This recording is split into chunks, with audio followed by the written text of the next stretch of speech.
And welcome to English और fun. आज की इस वीडियो में मैं आपको जिसके बारे में बताने वाला हूँ ना, उस टॉपिक के बिना स्पोकन भी अधूरी है और इंग्लिश ग्रामर भी अधूरी है। मतलब अगर देखा जाए ना तो पूरी इंग्लिश ही अधूरी है उस टॉपिक के बिना।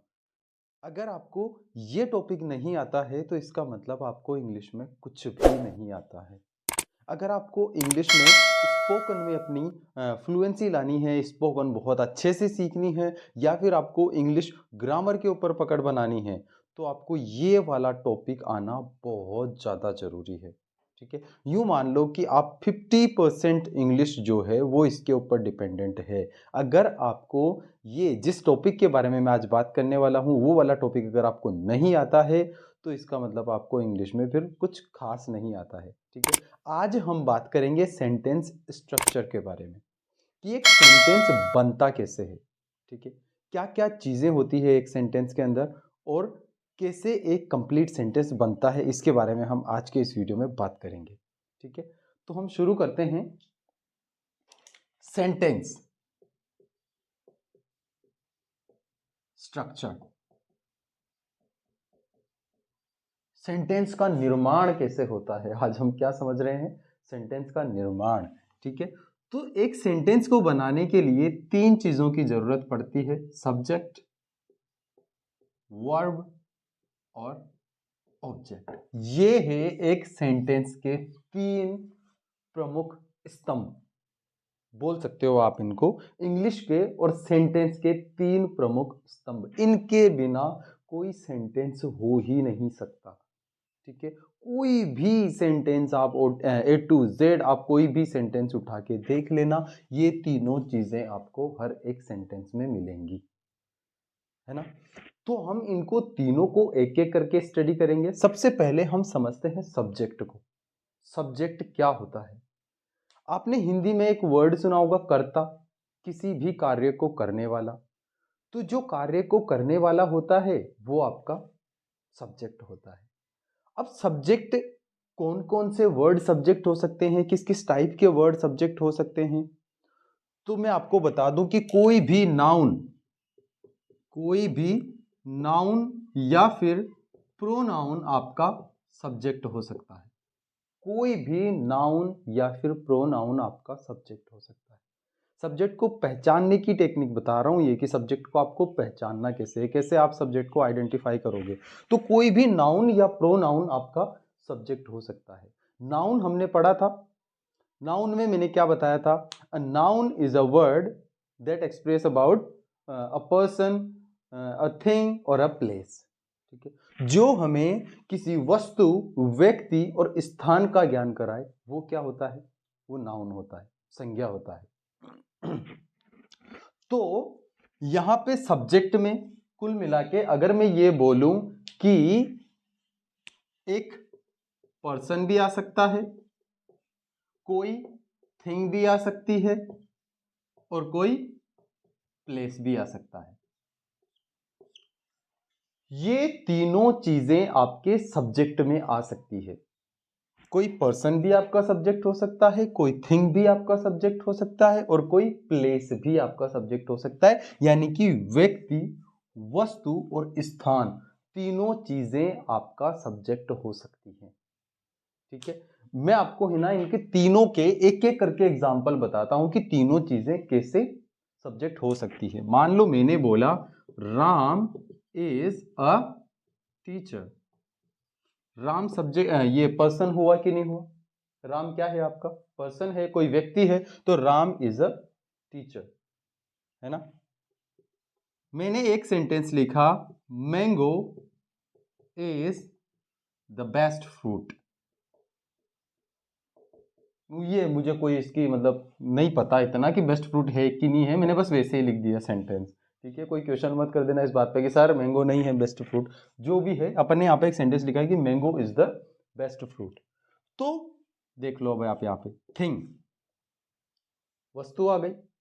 ठीक है, थर्ड चीज, थर्ड एग्जांपल अगर मैं आपको बोलूं, Delhi is a big city. A big city, Delhi एक बड़ा शहर है। स्थान आया कि नहीं आया? और ये आपका सब्जेक्ट। ये तो आपको पता ही होगा कि सब्जेक्ट जो होता है वो सेंटेंस के स्टार्टिंग में ही आता है। ये आपका सब्जेक्ट कोई स्थान, ये आपका सब्जेक्ट कोई वस्तु, और ये आपका सब्जेक्ट कोई पर्सन। ठीक है, तो ये तो हमने समझ लिया कि नाउन एज अ सब्जेक्ट। अब हम देखते हैं pronoun as a subject. Pronoun क्या होते हैं? वही तो वर्ड्स प्रोनाउन होते हैं जो नाउन की जगह पे यूज होते हैं। हमने देखा तो था प्रोनाउन वाले टॉपिक में, देखा था ना। तो वो वर्ड्स आपके नाउन होते हैं जो कि कहाँ पे यूज होते हैं? वो वर्ड्स आपके प्रोनाउन होते हैं जो कि नाउन की जगह पे यूज होते हैं। तो यानी कि ही, अगर कोई लड़का होगा तो ही, लड़की होगी तो शी, और कोई जानवर या फिर कोई वस्तु होगी तो इट। He, she, it. और एक से ज्यादा होंगे तो वी, यू, तुम, दे, वे, ही, शी, इट, वी, यू, दे, आई। तो ये सब क्या हो गए? आपके प्रोनाउन हो गए। अब मैं अगर यहां पे ये बोल दूं कि राम इज अ टीचर की जगह पे मैं बोल दूं ही इज अ टीचर, तब भी बात वही है। तो अब यहां पे सब्जेक्ट आपका राम की जगह पे क्या हो गया? ही आपका सब्जेक्ट हो गया। दूसरा सेंटेंस है Delhi is a big city. अगर मैं यहां पे बोलूं it is a big city, है ना, तो फिर mango is the best fruit, it is the best fruit, है ना। तो ये हो गया आपका सब्जेक्ट जिसमें इंक्लूड होते हैं नाउन और प्रोनाउन। ठीक है ना। अब मैं आपको बताता हूं थोड़ा सा डिटेलिंग में वर्ब के बारे में। वर्ब क्या होती है? वर्ब को हम हिंदी में कहते हैं क्रिया। क्या कहते हैं हम वर्ब को हिंदी में? क्रिया। क्रिया यानी कि किसी भी कार्य का होना या फिर करना, पाया जाना, उसको क्या बोलते हैं हम? क्रिया बोलते हैं, वर्ब बोलते हैं। ठीक है। तो जैसे कि राम स्कूल जाता है, तो जाता है ये क्या हो गई? आपकी वर्ब हो गई। जाना, खाना पीना, रोना धोना, सोना, उठना बैठना, जगना, ये जो भी काम होते हैं ना 24 घंटे में, जितने भी काम होते हैं वो सारे के सारे कार्य क्या हो गए? आपकी वर्ब हो गए। वर्ब, आप वर्ब को मोटे तौर पे दो तरह की मान सकते हो। पहली मेन वर्ब, और दूसरी होती है आपकी हेल्पिंग वर्ब।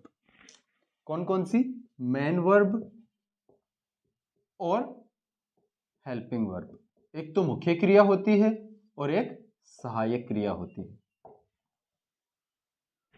तो जो आपकी मेन वर्ब्स होती है, ये तो मैंने आपको बता ही दिया कि रोना धोना, उठना बैठना, खाना पीना, सोना जगना, ये सारी की सारी आपकी हो जाएगी मेन वर्ब्स। और हेल्पिंग वर्ब वो होती है जो सेंटेंस कंप्लीट करने के लिए मेन वर्ब्स का सपोर्ट करती है, इनकी हेल्प करती है, वो हो जाती है आपकी helping verb. Is, am, are, was, were, has, have, had, has been, have been, will have, shall have, will be, shall be, ये सब क्या हो जाएंगे? आपकी हेल्पिंग वर्ब। उसके साथ में कुछ मॉडल्स भी आ जाते हैं, can, could, may, might, should, would, ये सब क्या हो जाएंगे? आपकी हेल्पिंग वर्ब्स हो जाएंगी, है ना।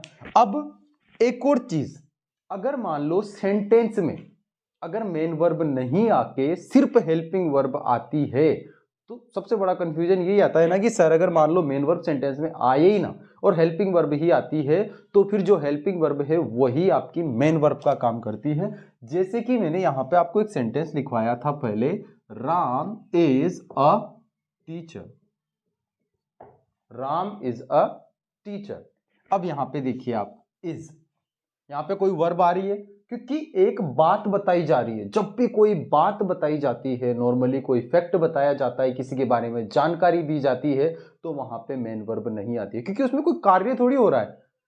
मेन वर्ब तब आती है, क्रिया तब आती है जब कोई कार्य होता है, जब कोई काम होता है, जब कोई वर्क होता है, तब मेन वर्ब आती है। अदरवाइज ये वर्ब आती है हेल्पिंग वर्ब्स, और यही आपकी मेन वर्ब का काम करती है। और इन हेल्पिंग वर्ब्स को हम इस सिचुएशन में बोलते हैं लिंकिंग वर्ब्स। कौन सी वर्ब्स बोलते हैं? Linking verbs. क्यों? क्योंकि ये सेंटेंस को कनेक्ट कर रही है, सेंटेंस के दोनों पार्ट्स को, जो कि सब्जेक्ट और प्रिडिकेट है, ये उसको कनेक्ट कर रही है, इसलिए हम इसको कौन सी वर्ब बोल देते हैं? Linking verb. ठीक है। मेन वर्ब का मैं आपको एक सेंटेंस बताता हूं।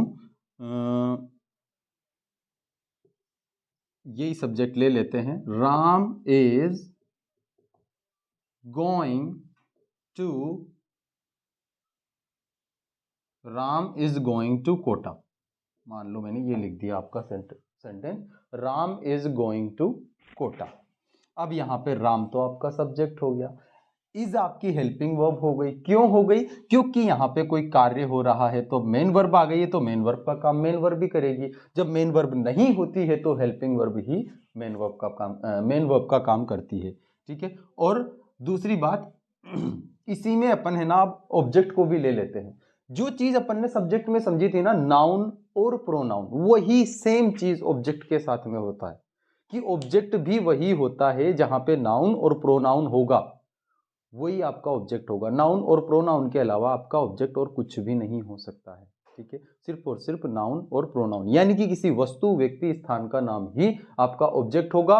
और अदर थिंग ना, प्रोनाउन, प्रोनाउन अगर मान लो वो आपका ऑब्जेक्ट बनकर आएगा प्रोनाउन, तो उसकी थर्ड फॉर्म आ जाएगी, जो कि हमने केस समझे थे जब मैं आपको प्रोनाउन करवा रहा था, जब ही, हिज, हिम, तो उसकी लास्ट फॉर्म, क्योंकि वो सब्जेक्ट के ऑब्जेक्ट के तौर पे आ रहा है, इसलिए उसकी लास्ट फॉर्म आएगी him, she, her.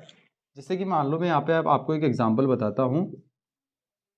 I gave I gave him a pen, तो यहां पे ये आपका ऑब्जेक्ट हो गया, है ना। I gave him a pen. तो नाउन भी आपका ऑब्जेक्ट हो सकता है और प्रोनाउन भी आपका ऑब्जेक्ट हो सकता है। ये दोनों चीजें आपका ऑब्जेक्ट हो सकती हैं। अब है ना, मैं आपको ये तीनों चीजें किसी एक सेंटेंस में लेके अपन एक बार इनको देखते हैं, अच्छी तरह से समझते हैं।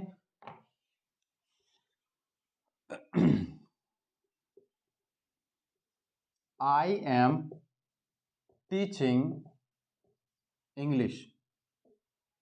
I am teaching English. I, मैंने बोला था कि सब्जेक्ट आपका नाउन हो सकता है, सब्जेक्ट आपका प्रोनाउन हो सकता है, तो ये क्या हो गया आपका सब्जेक्ट। ठीक है।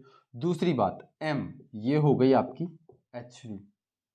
अगर आप इसको एचवी नहीं बोलो, सिर्फ वर्ब भी बोलो तो भी चलेगा, लेकिन ये याद रखना जहां पे कोई ऐसी वर्ब आ जाएगी जो किसी कार्य का करना या होना बता रही है, तो फिर वो ही मेन वर्ब मानी जाएगी।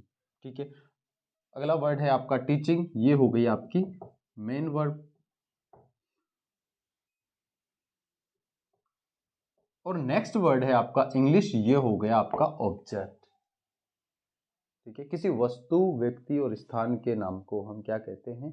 नाउन कहते हैं। तो इसमें नाउन भी आ सकता है और प्रोनाउन भी आ सकता है। अब सबसे है ना, सबसे डिफिकल्ट चीज कि अगर मान लो कोई सेंटेंस, बड़ा सेंटेंस आ जाए जिसमें इसके अलावा भी कोई और एलिमेंट्स डाल दिए जाएं, तो हम हमारे ऑब्जेक्ट को कैसे पहचानें? उस ऑब्जेक्ट को है ना पहचानने के लिए आपको एक ट्रिक बताता हूं, छोटी सी ट्रिक, कि आपको अपने सब्जेक्ट से एक क्वेश्चन पुटअप करना चाहिए। आई एम टीचिंग इंग्लिश, मैं इंग्लिश पढ़ा रहा हूं। मैंने पूछा मैं इंग्लिश पढ़ा रहा हूं, मैं क्या पढ़ा रहा हूं? इंग्लिश। सिंपल। सब्जेक्ट से क्वेश्चन पुटअप करो, आपको आपका ऑब्जेक्ट ऑटोमेटिकली मिल जाएगा। जैसे कि Ram is going to Kota. Ram कहां जा रहा है? कोटा जा रहा है। क्या, कहां, कब? तो इन सब चीजों का जवाब जो आपका देगा ना, वही आपका ऑब्जेक्ट होगा। आई होप कि आपको सब्जेक्ट, वर्ब और ऑब्जेक्ट आज समझ में आया होगा। इसी तरह के और वीडियोस के लिए सब्सक्राइब करना नहीं भूलें प्लीज़ चैनल को। आप अगर चैनल पर नए हो तो सब्सक्राइब कर लीजिए, और ये वाला जो वीडियो है अगर आपको पसंद आए तो प्लीज़ इस वीडियो को लाइक ज़रूर करना। Thank you. I see you in the next video. Bye bye.